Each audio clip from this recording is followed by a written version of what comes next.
Hello everyone and welcome back to my channel. Before I begin, don't forget to join my new Discord server called Luke 10's Hangar. I plan on joining weekly, so if anybody wants to fly together, we can make that happen. My Discord server is linked down in the description below. Today I'll be flying the Firebrand TF Mark IV. The Firebrand TF Mark IV was the final version of a series of British carrier-based aircraft developed during and after World War II.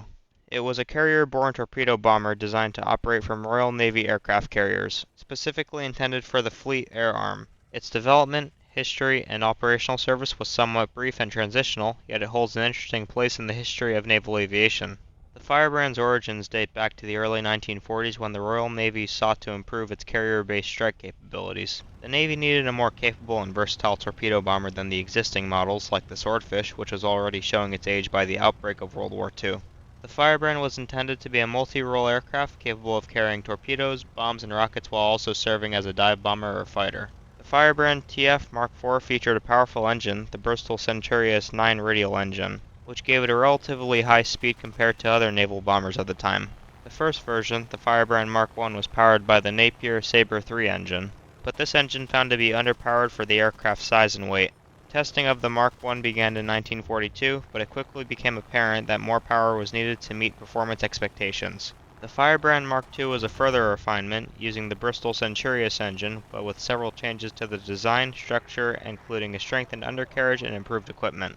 It wasn't until the Firebrand Mark III that the aircraft began to approach its intended role. This version was powered by the more powerful Bristol Centurious 9 engine, significantly improving performance. The Firebrand TF Mark IV was the ultimate version of the Firebrand series, entering service in 1945. It was a more refined and capable version of the Mark III, with better aerodynamics, improved range, and additional features for ease of operation. The Fairey Firebrand TF Mark IV was a solid aircraft that met many of the challenges set by the Royal Navy for carrier-based operations. The Firebrand Mark IV's design influenced the development of post-war naval aviation, making it a noteworthy historical aircraft. That's all for the history lesson. I hope you enjoy the combat. Right now I'm just trying to climb as high as I can so I can boom and zoom some people.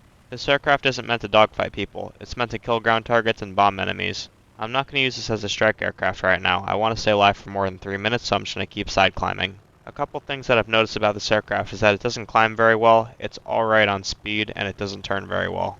It does kind of make up for it in the armament though. It has 4 Hispanos.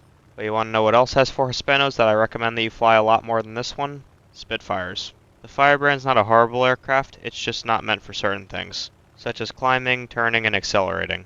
If you're going to fly this aircraft as a fighter like I am, I would absolutely recommend you side climb if you don't want to die in the next 3 minutes. But if you want to use it for its intended purpose, you gotta kill some ground targets. Right now I see a B-7A2 in front of me. I absolutely do not want to fight that guy. I'm going to turn away. You really have to pick and choose who you fight in the Firebrand. And you also want to make sure that you're above him because you're not a very powerful aircraft. Basically, I would just keep your energy and try to stay as fast as you can in this aircraft. I see that my VF-109 ally is in trouble. I'm going to try to go help him out. I'm above most of these enemies, which is good. As I'm coming in towards the enemies, I'm always going to be looking around me, being aware of all my surroundings. I absolutely need to make sure that I keep my speed and energy up. I've got 2 enemies around me, and I know that they're both going to work together. I have to make sure that I keep an eye on this P-51 and always look around me, being aware of all my surroundings in this climb. I want to make sure that I stay above these guys. I know that both these guys significantly overpower me, so I'm just going to try to boom and zoom them. I'm coming around for a shot, fire at him there, and get a beautiful snipe right there. But the job's not done yet. There's still a P-51 left, but he is running away. I just want to make sure that I keep my altitude. I know that my Firebrand isn't going to catch up to the P-51, so I'm just going to head over to the Sea of Red out here and just stay above all the enemies.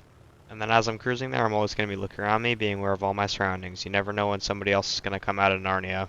Thankfully, 2 of the enemies died, and now it's just this P-47 on my Wyvern. Definitely not a very good idea to go head on with the Wyvern there. The P-47's already on fire. I hit him there, rip his wing off, and I take him out. And then immediately after the kill, I'm going to climb back up to altitude, and I'm always going to be looking around me, being aware of all my surroundings. Now there are only a couple guys left on the enemy team, and there's a Ki-44 in front of me. I absolutely have to make sure that I stay above him. The Ki-44 is extremely overpowered. My ally BF-109 is doing a great job on lowering the Ki-44 up. Definitely a very dangerous thing to do because the Ki-44 is literally good at everything. But he isn't very good at catching these 20 mils, and I take him out. And once again, immediately after the kill, I'm going to climb back up to altitude. I'm always going to be looking around me, being aware of all my surroundings. And since I'm looking around, being aware of all my surroundings, I see the last guy, who is a P-51. The P-51's better than me at literally everything, so I just need to steer clear of him or just stay above him. This last enemy is just being super annoying, flying around his airfield doing literally nothing. If you do find yourself in this sort of a situation, please do not go back to the enemy airfield. And if you have more than one ally, please one of you go and kill ground targets. If you can try to win on tickets before the enemy does, that's a great win for you. The enemy P-51 has decided to fight my ally. I'm going to dive on the enemy while using my air brake in the dive. I really don't want to have too much energy in this dive. I don't want to crash. Fire at the enemy there, hit him, pull back up so I can come back around for another pass. Unfortunately, he kills my ally, but then I think that the enemy's pulling up to me here, so I try to pull up here to energy trap him, but then thankfully he crashes. And just like that, we win the game. Thank you everybody for watching, and I hope you enjoyed my video. If anybody has any suggestions on what aircraft they want me to fly next, please leave it in the comment section down below, and I'd be happy to fly that aircraft.